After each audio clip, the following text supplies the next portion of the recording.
Global Project Managers. Welcome to Live. Today we have a very interesting and I think also a very to cover is what do bad projects, impact of bad projects on your career and what you can do about it. Every one of you had some very difficult projects that it didn't succeed. I was not successful, was very challenging, and you had a bump in your career. Or maybe you're just starting out your career as a project manager and have prepared for difficult projects because they will have the navigate of your job. There are a couple of things to ease the situation, to prepare yourself and to really finish the project stronger or come out of this even stronger. So who am I? My name is Kaps and I'm a very successful manager. I have 25 years on my belt, so I have a fair share of very good projects and also a fair share of projects that didn't go very well. In particular, in my career, responsible for a project that in hindsight, and it was for me a complete disaster. I will show it a little bit later, but these are the experiences that I'm drawing my thoughts on. I've not only been a global project manager, entrepreneur. This means I've created, sold, closed some of my businesses into establishing my success accelerator. So when I'm working, not only managing projects and I can advise them based on consulting experience, but I've also known all the end-to-end business processes and business topics that a company is facing, starting out to developing marketing entry strategies, doing business developing, doing marketing, business processes, operations, delivery, and the all ends, including obviously HR and personal. So, what are we going to cover today? I'd like to share with you typical project challenges that you may be facing or that you are facing, and what the impact is on your career. Also share with you a few tips and activities that you can do in order to navigate these situations. And at the end, I've teased it a little bit earlier. I will share a little bit about Project Success Accelerator. So what are typical issues, situations that you are facing? As a busy project manager, whether you're working globally or locally, in most cases, you have too many tasks and too little time. I think basically the nature of project management, that there is never enough time, and in particular when it comes to the end of a project, at the end it's always a situation where there are tensions, there are a lot of tasks to do, and the results are that you as a project manager, you're also working on, and obviously you're feeling responsible for this project. So in my situation, I took on activities and tasks that were not naturally part of my job, but I didn't want nobody else else did it. So my piling up and piling up and piling up. At some point I have time left, or I did not make time left, to be honest, to focus on the important parts, to focus on the communication, the stake for my career, my network, my sharing the achievements that I've done. So too many tasks, too time is something I think that a lot of us really can relate to. And issue is difficult stakeholders, and that's also a natural part of any project, or of let's say a lot of projects. And that happens when the stakeholders they don't believe in the project, or they have different priorities. The project may have a negative impact on their career or their goals. So there could be a lot of political maneuvering, a lot of political hidden agendas that you're dealing with, and some really has a very bad reputation on the base of the project. So whenever something is related to the project, but usually people communicate more about the things that do not work instead of the success. A lot of things that are not working, or that if there are a lot of unhappy stakeholders, all this will be related to you as a face, and this will have a negative impact on your reputation, consequence also on your career if you do not manage the situation. The third part is the team morale. If something goes south and the project is not running well, the team is also, and who needs to lead the team to boost the morale, and this is also time and in particular energy consuming. And depending on your standing, on your leadership, and also your reputation, your team, you will be able to manage the situation in a good way or in a not so good way. But depending on who is really trusting you, they will work and go the additional mile or not.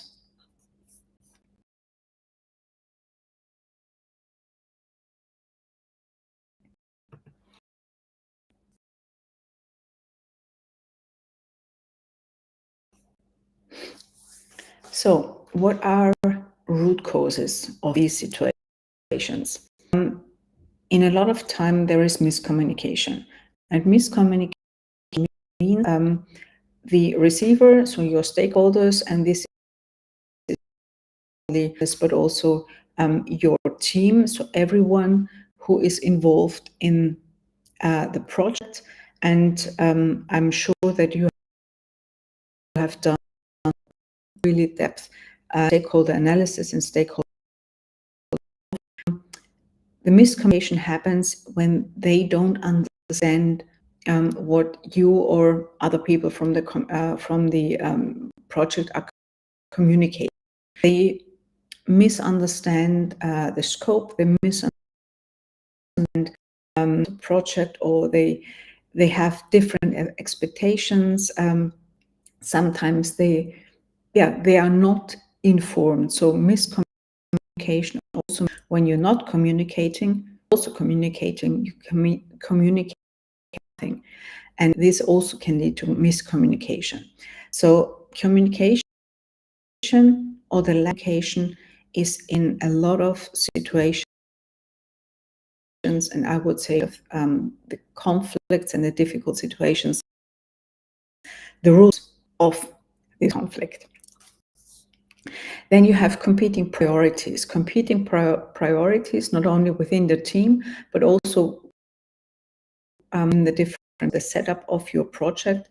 And you have not done really good stakeholder and also business case and analysis, you are probably not aware of all those different priorities, and as a consequence of, let's say, the power and the power struggle, so the project politics. In most cases, we also have resource limitations. Sometimes there are enough people on the projects who need to deliver. Maybe you have a lack of budget, a lack of money, or a lack of time. So these resources are also something that cause a lot of difficulties and cause a lot of issues. And if they are not aware of it, or if you're not comfortable and confident enough to communicate these topics, it will have a bad impact and as a consequence on your career. And the fourth on it already in the competing priority imbalance. So in most project situations, and actually it is always when you have different departments involved, different hierarchies, that there is a power play and project politics that happens whenever people are working to something that is, let's say, bad. It happens, and it is both in your professional life, you may have it in your personal life. That's and a situation that you need to deal with, whether you like it or not. You will go away by closing your and managing your influence and your impact, because you as a project will have impact and power, and it is your responsibility to use your power and your influence for the good of the project. That is part of it. And you can use this impact and power also for your career. That's also in your space of power to work on your career.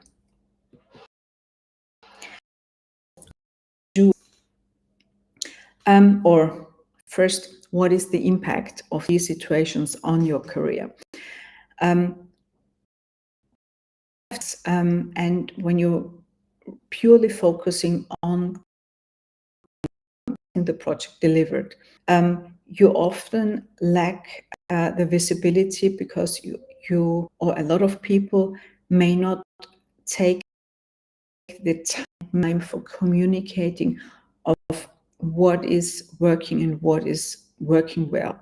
So it's lack of visibility that is an absolutely crucial element and a very bad situation for your career. You need visibility, and it does not mean that you need to rock and all over the place. That's not the case. Being visible is communicating what you have achieved, communicating on a basis in the style that is comfortable for you, in the way that is where you feel confident. The impact, the importance that you communicate achievements in order to become visible. And you say, I don't like to brag, and it's a team effort. Yes, it is a team effort, and it is also your effort. You are part of the team, and you need your share of the achievements too. And this can be trained, and this can be trained in experiences. Build your muscle, your confidence and courage muscle to build your visibility. The second, also linked to visibility, is your lack of a network. So you may have done your stakeholder map and your stakeholder profiling, but have you asked yourself whether you have sufficient good relationship to those stakeholders? Do you have a solid network to, let's say, the direct stakeholders, the business key users, your team, maybe the IT, maybe some people, but to the decision makers? And this is not only the project, but there are also other decision makers. And by to these decision makers, and building a network means investing time and energy to build trust. And with this network, you not only will be able to manage the project better, but you gain visibility also for the project. You build your reputation, and having a strong net absolutely essential for your career.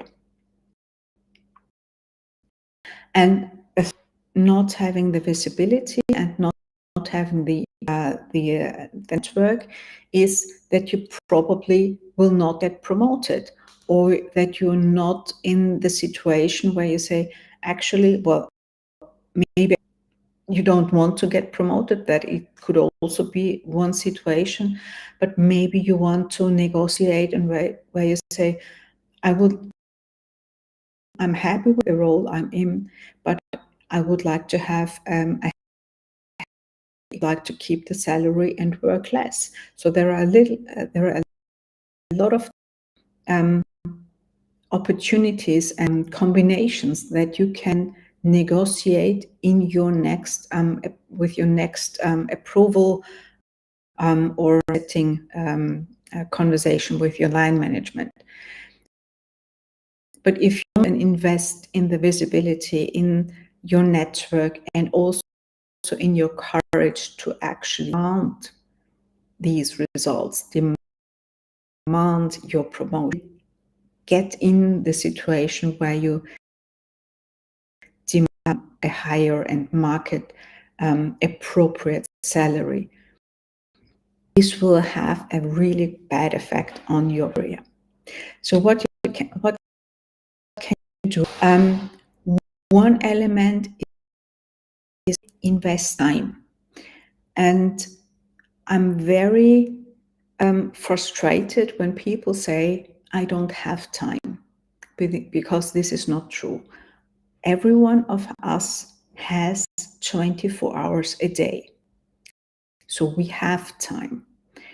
It is important that you make time a priority for you to invest time, effort to build a network, and investing time and effort. And it needs to be a priority, because if it's not a priority, everything else is more important.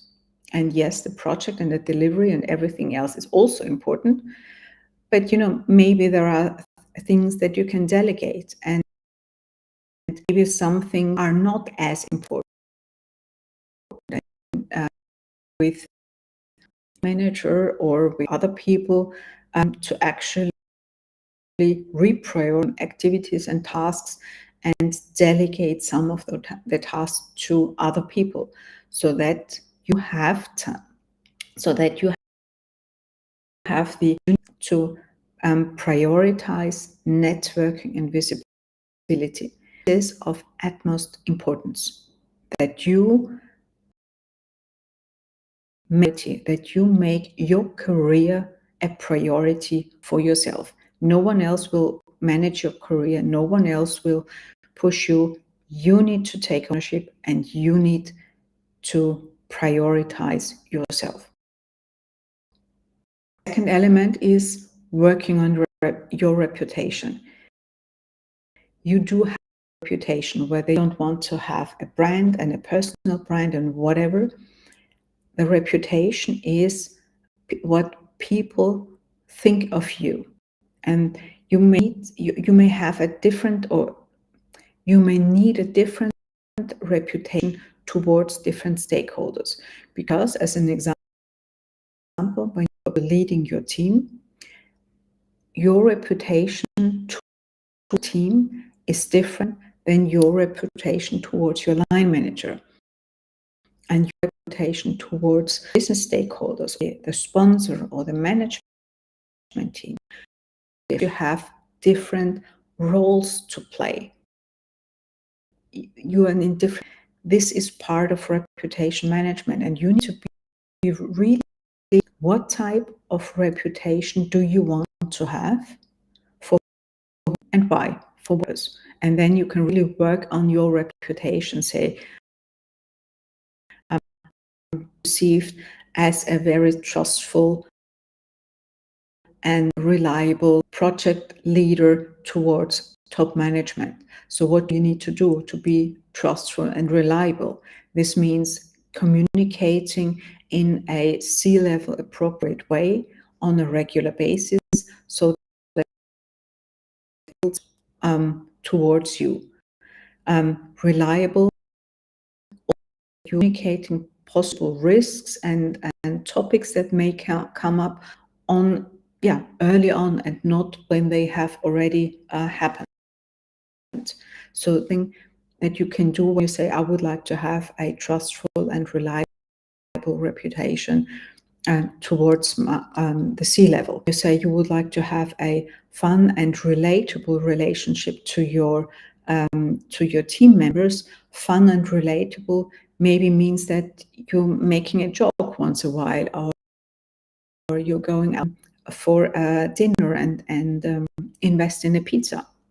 That's a completely different activity in order to build the reputation. So this is reputation management that you need to think about and take care of. And the third element is also important, and this is communicating your achievements. Communicate your achievements, no one will do. And there is a framework that is called STAR: situation, task, activity, result. If you create your achievements in a fact-based manner, it's not bragging, it's about telling the facts, sharing facts. And when you say, well, it's always team effort and I don't want to communicate and I don't want to brag, what you can do is say, well, communicate 50-50. 50% of your communication goes towards the team effort, what the team achieved and did, and so on and so forth. And 50% is what you have done, results are. And with this 50-50, you take a fair share of the results for you and then also for your career. So this will have a really incredible impact on your career. But this is something that you don't only do once and then it's done for the year. You need to do a routine in communicating your achievements on a regular basis.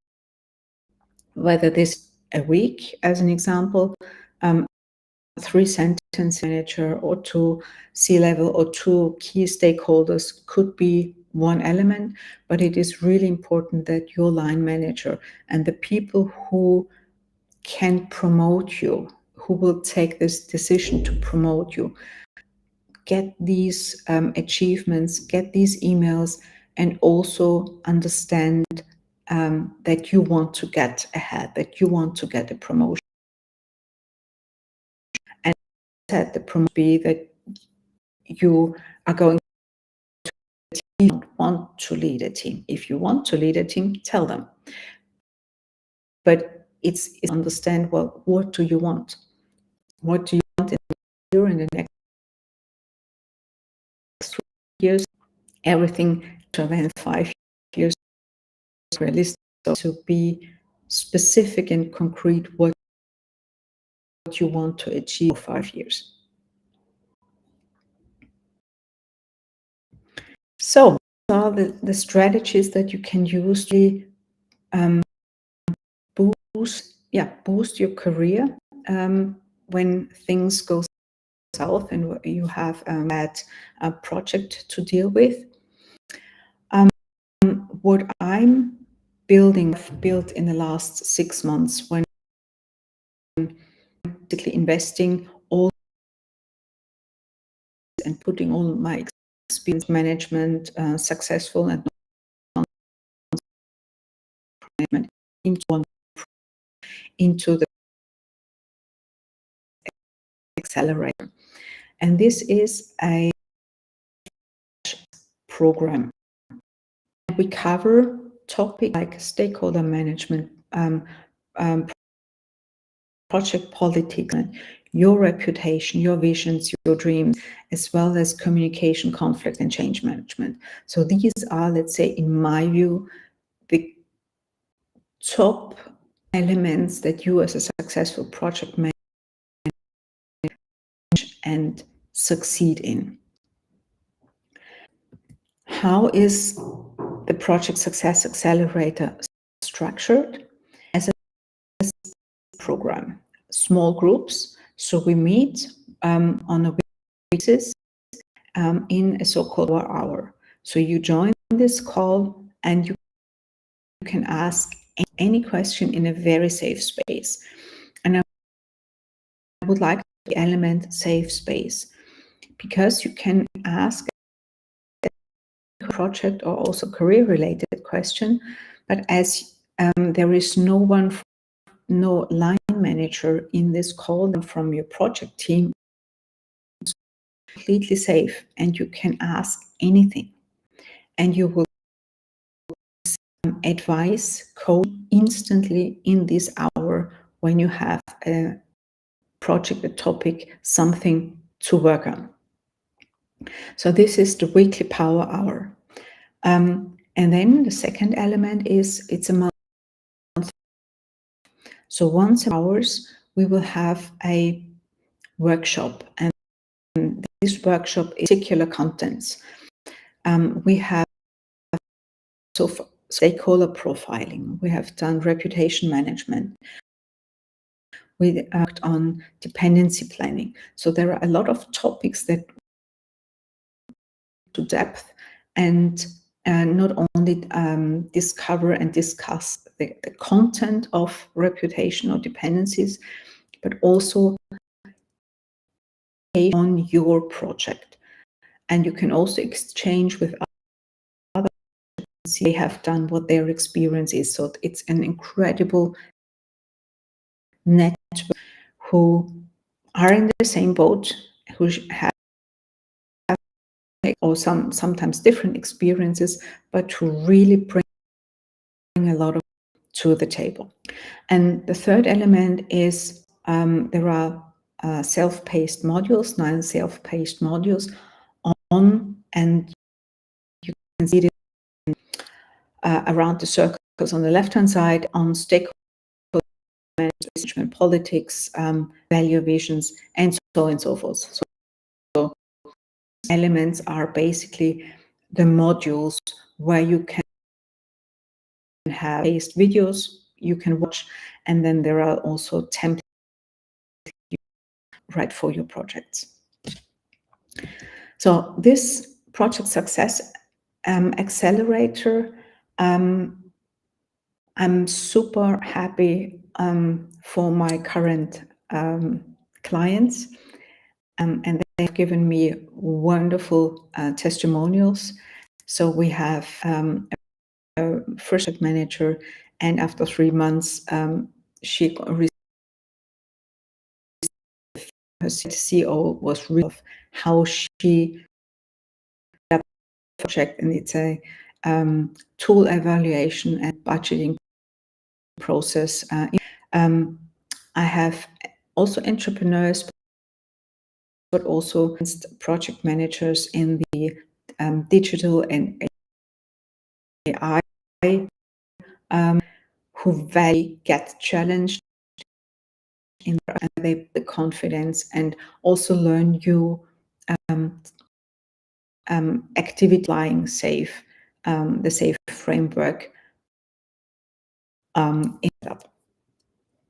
If you want to watch all the testimonials, just go to my website, www.eva your passionforprojects.com. There you can see all the videos of those testimonials. The last element is the planning for this Success Accelerator for 2024. So if you want to join now for your current project, but also to get prepared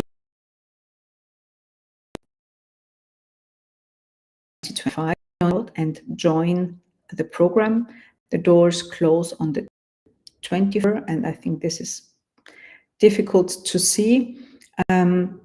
It's the 24th of November 2024. Gifted in this Project Success Accelerator, you book a discovery call. I